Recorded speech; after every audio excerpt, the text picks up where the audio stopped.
All right, one more week, one more call. Hi, Ed. Hello. So we just launched the book. We got 102 beta readers. Oh man, that's going to be a lot of work.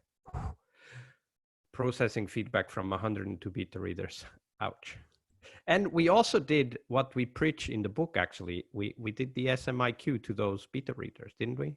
Yes, so we did um, survey everyone who sign up to beta reading so that we can tailor all the future chapters or any content that we produce to the pains and challenges these people are facing. And this is something I'm super excited about. And the best part is, as I've been always telling, like every time I say it, there's a little bit of fear in me saying, like, what if this this record breaks? And the record is this: every time I've done this SMIQ, between 40 and 75 people actually went on to fill the survey. And this is personally amazing for me because I personally has filled so many surveys when I was like first exposed to internet that I hate filling surveys. So I tend to believe that nobody likes filling surveys. And and that's why I have this fear every time I put up a survey that like nobody will fill it up. Nobody will tell me like that, help me solve their problems or something like that. But I'm almost always wrong in this. And this time you were wrong too, because we already have 66 participants in the SMIQ, or 67, right? Today, another 67, one. yes, latest from this morning. So it's more than 50% Yeah, people and I think the SMIQ participation. has it's a different kind of survey because it actually talks to people about what they are struggling with. It puts them right in the center of that survey. It's not about giving us information, even though it does. It's about them putting out, expressing what they are struggling with in a specific context. So that I think is also a great hook. Then and also we had a video to introduce the SMIQ that you prepared. Yeah, and when was the last time you or I was actually asked a question that tell me something you're struggling with and I'll do my best to solve it? Yeah, I it doesn't don't happen see very that. often. Yeah. So that also helps. Um, in the marketing world, everyone say deliver value, deliver value. How can you deliver value if you don't know what your customers value? Yeah, You indeed. know? But So so we got some good results. Beta readers, SMIQ will definitely be sharing some of those insights in a later episode. But today we're actually talking about a topic you brought up when we were preparing, and that was the idea of how to position a product for a particular audience. Now, this is a very generic description, and the situation starts with Ed's got a product which is a list building. And if you don't know what list building is, don't worry, you'll get it by the end of this. That's what the product is. It's list building. And he was thinking about, how do I sell it to this audience, to the audience of, consultants, experts that want to be invited to speak at conferences. So, Ed, walk us through that conflict and the conversations that we've had about, how to position, how to name the product.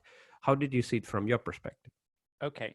So first thing, just to clarify that from the sound of it, it looks like I have a product and I'm trying to mold it to the audience, which is not true.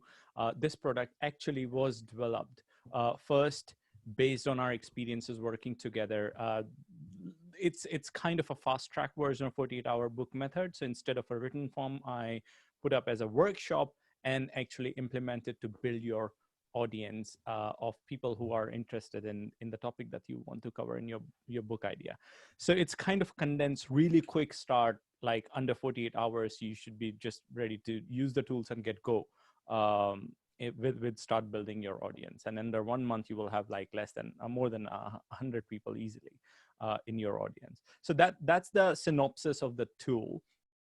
And the challenge, and this was developed based on the SMIQ that we did before when we're writing the books, and I also developed it with a couple of people in the beta test as well. However, I went ahead of myself and tried to be fancy and named it Agile List Building Blueprint. Now, it makes sense to me.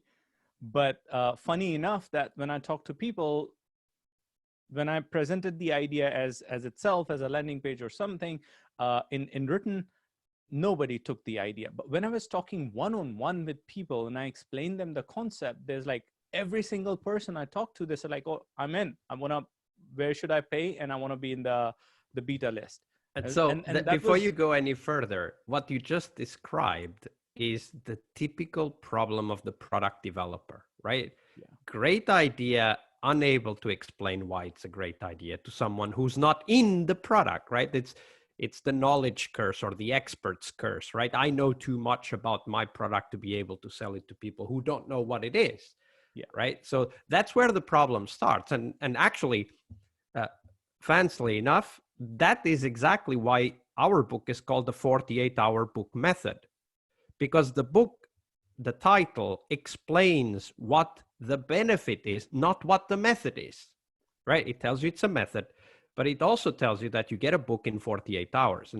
And that, I think that the ability to convey what the product is to people who don't know what it is one of the hardest jobs that we have as product developers. And of course, as authors, when we want to name a book or write a chapter, right? So you were struggling with this, and then you got some feedback from people who are not from Jennifer, our avatar's background. So what was that feedback? The feedback was that the name Agile List Building Blueprint, that was the fast track, Agile List Building Fast Track, does not resonate with them at all. So when I mentioned email list building, people who were a little bit familiar with the marketing term, they understood it, what it is. But in general, I'm not talking to people who are marketing savvy, because they don't need that much of my, like, this kind of help, because they can, like, if they're good at marketing, they can go and build these things or figure out on their own easily, or maybe not easily, it took me years, but still they can with help easily. Yeah, yeah, with help easily. So what I wanted to target to is primarily Jennifer first, and then see if I can expand this audience to outside of Jennifer as well. And the limitation we have is, again, no marketing lingo. So if I use email list building, it fits the Google search criteria of being in a niche. So list building in itself, according to my research, is a good enough niche to be in. But then it weed out a lot of other people who have never thought of list building as a method. And in fact, yeah. And actually, I was going to say that Jennifer has never thought about it. Exactly. Right. So if we want to sell a product for, coaches, consultants out there who want to start building an audience, the first thing they do is not to search for list building, because they haven't even thought about building an email list. That's not a tool or a process or a method they thought about. Mm-hmm. If I don't use the term list building, the best way I could come up with in the last 1 week to describe this product is, besides the 48-hour book method, where you actually build your beta book idea concept, there's this element which is the biggest impact, which is you actually start to build your audience as a newsletter audience. That's the best way I could come up with an alternative. So forget about the email, the technicalities of email list building or email list and what it is, but it's more like, imagine if you have a reliable audience that doesn't depend on an algorithm of Facebook, Twitter, or any other medium to be able to see what you are producing. And every time you come up with an idea or a concept that you want to share with them, you can just write in your newsletter and send it to them. And it's virtually guarantees, there's caveat, that it will be delivered to their email mailbox. And on an average, 1 in 3 emails your audience will read. Generally, like if 33% is your opener, technicality, caveat with that. So that's the dilemma I'm facing now. Another problem with this concept is, this is not truly email list building. There are many other ways that you can use to build your email. For example, just put up a random email, a lead magnet, or just put up a form on your website saying subscribe to my newsletter, which is what most people do that know about newsletters, right? So newsletter yes. might actually be a word that resonates with people. Yeah, yeah, exactly. This Except is a there's no very reason to join. specific way. Like, why should I join your newsletter? Right? And this way actually answers that before you even create the newsletter. The why is the promise of your book that you are learning in 48-hour book method. That book is the centerpiece. Without that book, the effectiveness of this method is much less. I mean, actually, I am using it with other. I'm going to test it with other products other than books as well, but that's something I haven't uh, implemented in exactly the same way as this book method. So I'm gonna share the documentary of how I'm experiencing those ideas as well. Yeah. And why this matters for you that are, listening to this podcast or watching this video on YouTube is that email list building is the technical solution for building an audience, right? And if you want to be recognized as an expert in your field and be invited to speak at conferences, you need an audience. The surest way to get invited to speak at conferences is to be well known in your field of expertise, right? So list building is actually the tool, and that's actually one of the things we were just talking about when just before recording, is that list building is a tool, but it's not the benefit. And that's what we need to do as product developers and authors, is that we need to state the benefit of reading the book, not what the book is about, right? We named the book the 48-hour book method, but the 48-hour book method is the benefit, is you get your book up and running and building your audience in 48 hours, right? Yeah. So that's the thing. So let's explore this a little bit. And in your mind, if you think about Jennifer, so coaches, consultants out there who want to be recognized experts in their field, Ed, what's the benefit for them of, getting your list building workshop? Okay. So this is another of the areas where I was, despite doing this 100 times, getting ahead of myself. So one of the concepts that I had a brief discussion before with you is a common problem people were facing in our surveys, and also I have faced myself in my life, is the fear of boxed down into one niche and then only to find out that that doesn't work for me, like, or maybe I'm not passionate about it, or I moved on to a different topic and build a personal brand or being known for something that is not me anymore. And this fear has stopped me from progressing significantly in my career. And that's the same pattern I'm seeing other people are having as well. And the solution I came up with for this problem is to still build the thought leadership, but at the back of your product. So what benefit it gives you the testability of those different ideas where you could build your personal brand.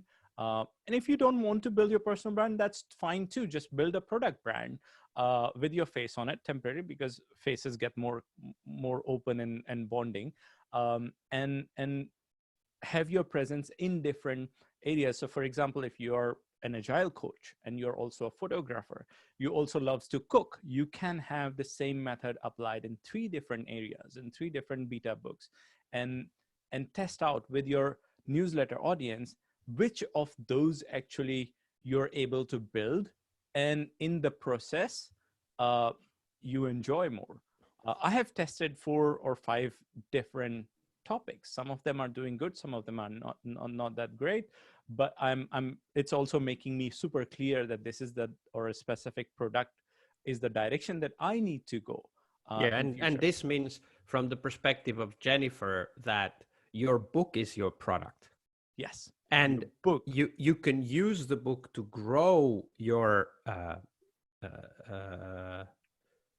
the way you're recognized as an expert, to become an expert in your field. You can use the book for that. And the audience that you create is what will validate that you're putting the message the right way. So people understand what you're communicating, they understand the benefit, the value for them.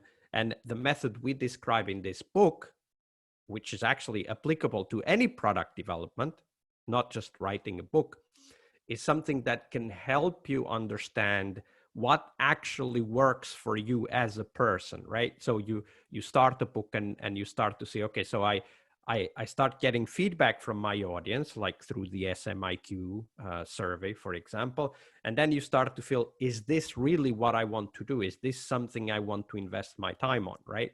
Yeah. But as long as you're focusing on the process of writing that book, you're fine, because you can go on and write another book, right? And it's perfectly fine to change interests over time in life. But once you get the 48-hour book method, you get a method that actually, it's applicable in growing your expertise in a field, or the recognition of your expertise in a field.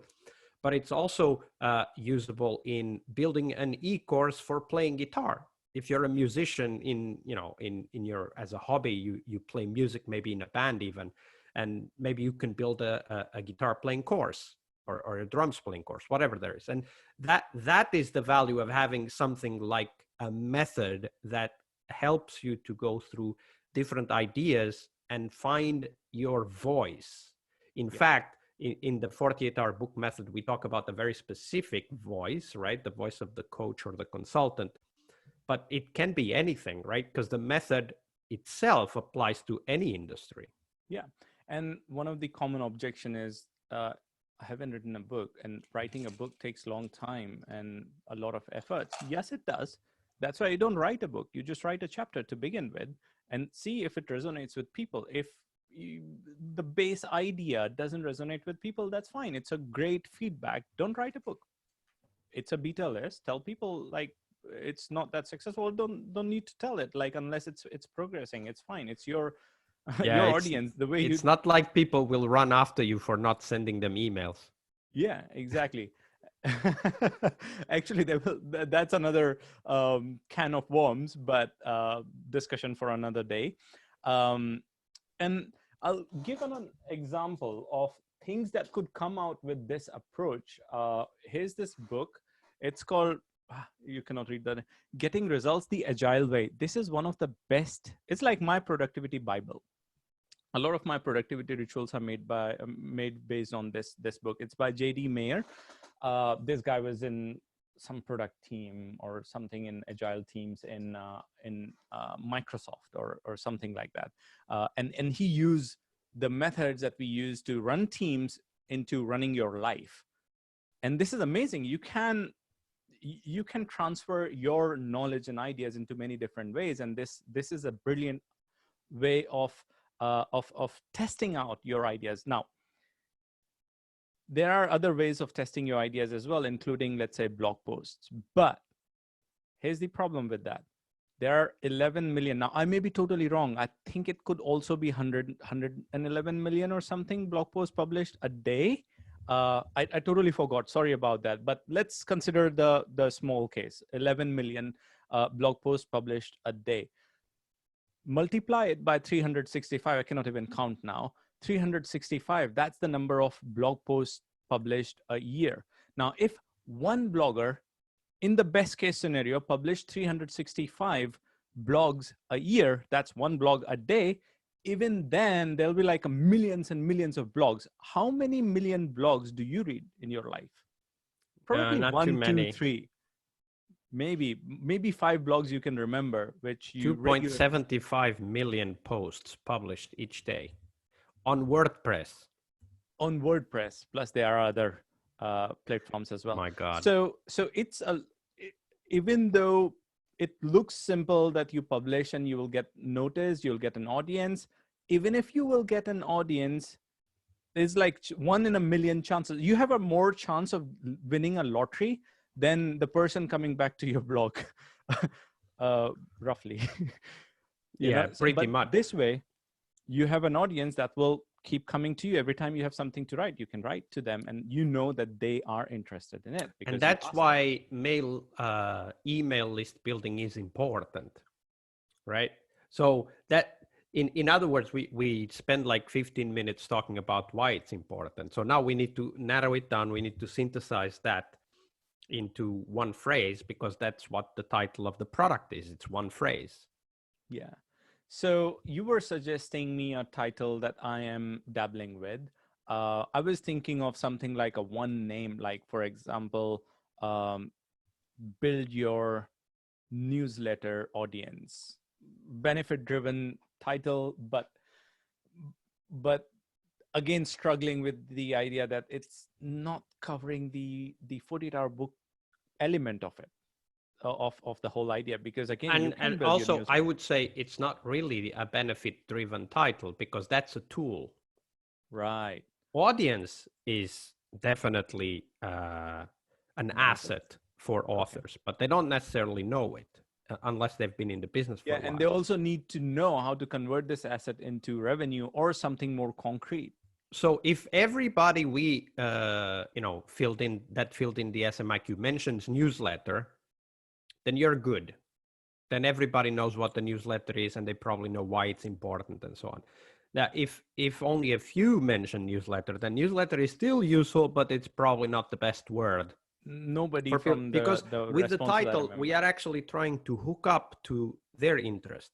What Yes. what is it that I want? What's the biggest pain? You remember that we talked about that in an earlier episode. The title should be the biggest pain, Yeah. right? So Yeah. what's the biggest pain? So the biggest pain of 48-hour book method was get invited to the conferences.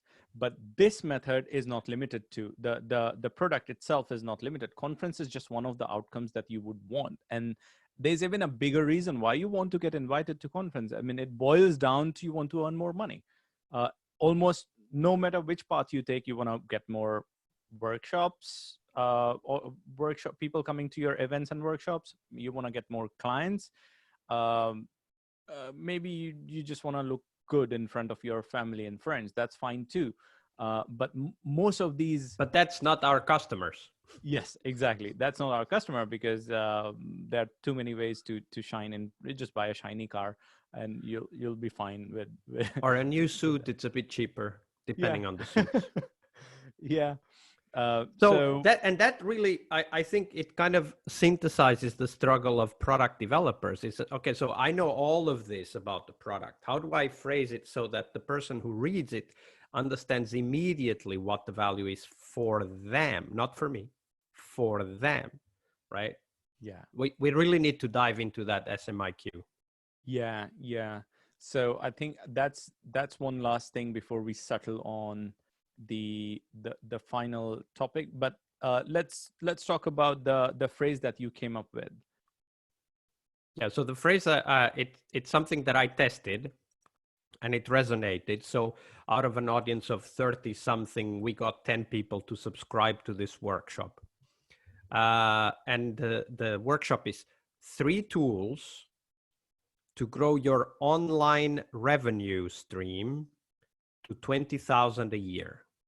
And this is US dollars or euros, depends where you are. Yeah. So that was the phrase we used. And out of 30 something, 31 or 32, I don't remember exactly, 10 people subscribed. Right. Yeah. I mean, for those who think 20,000 is too much, let me just make it clear that it's just too much in your mind. I'll give an example, very quick example. A couple of months ago, I was working on a project which was a mastermind group by a company which I was working in, um, who hasn't done any mastermind events before. So, and that was not even their core audience group. So we did not know what should go inside the mastermind. And plus, it was not a year-long mastermind as the trend is in the market. It was just a 3-day event at the house of the owners of this company. So we came up with a concept idea that like, hey, we'll put you in a room with these 3 people who have made, one, a very big personal brand with millions of followers, 2 is a coach of super famous leaders, and the third one is a serial entrepreneur who has taken at least 10 different businesses to 10 millions or more. That itself was kind of a promise that you will hang out for 3 days with these people who will mentally take you to the next level, or any barrier that you have in your mind. That was all. We did not know what the curriculum is and everything else.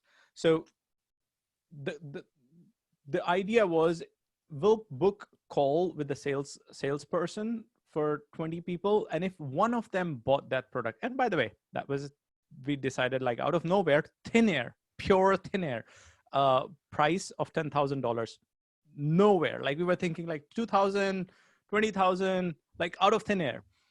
We settled on 10,000. That to us sounded more believable. That's why we just like come up with it. Out of those 20 people, one person was not qualified. So 19 people actually showed up.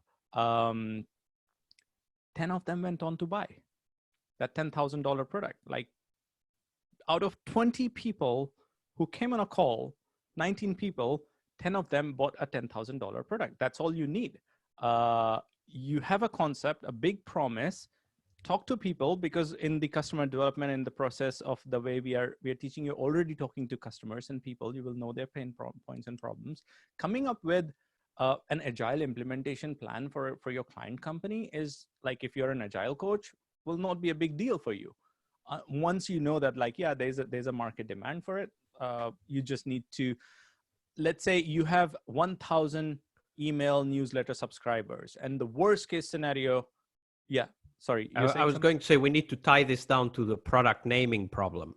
Yes. Okay. So what did you learn from that experience about product naming? Because that's the struggle we are here, discussing, right? So in your case, like what was the insight you got from that experience about product naming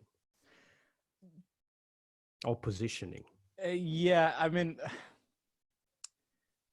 it was really insightful that we actually tested different email subject lines when we invited people to the event. The original idea, the product was called the Laboratory. The original idea did not attract as many applications as the benefit driven, which was Mastermind with Millionaires, to that audience did. But and this is what I see, and the company eventually went on to, for the personal ego reasons, went on to drop the Mastermind with Millionaires idea, and then went on with the lab, because one of the stakeholders was adamant on like, oh, I just love this idea. And exactly, and the ideas you love are probably the worst ideas for product names. Yeah, and I see myself falling in that, because it's not you who matters, it's the customer, it's the person who wants to get the product that matters, right? And that, I think that for us, when you think about your list building workshop and how to phrase it and present it to Jennifer, I think the short of it is that it needs to speak to Jennifer's needs. It needs to be about her biggest pain or her biggest benefit. In the 48-hour book method, the title is the biggest pain. It takes too long to write the book, right? It's the tackling that objection. 48 hours, you get a book, right? And then the subtitle is get invited to speak at conferences, which is one of the biggest benefits that they are looking for, right? So that's what we need to figure out. And I think that's something that you can think about, and then next week we can talk about it. It's like, okay, so what did you come up with? Because I'm sure there's a lot of stuff in the SMIQ that will help us. Yeah, keeping this in mind and then diving in the SMIQ to either disprove or prove this hypothesis, like in our mind, it's amazing. And it also helps to have more than one person giving you the eye. For example, discussing with you, it's much easier for me to shatter my biases then I would be able to do it on my own. Yeah, that's always the case. And that's why it's so important to put ideas out there and get your customers' feedback, just like we talk about it in the book. Yeah. It's been a pleasure. Another week, I think another breakthrough, right? I mean, 66 participants in the SMIQ, 100+ beta readers for the book. And now we're thinking, okay, so how do we build a product that helps that audience get what they want? It's not just a book, but a product like the list building product that you are talking about. So a lot of stuff to think through. Thanks for that, Ed.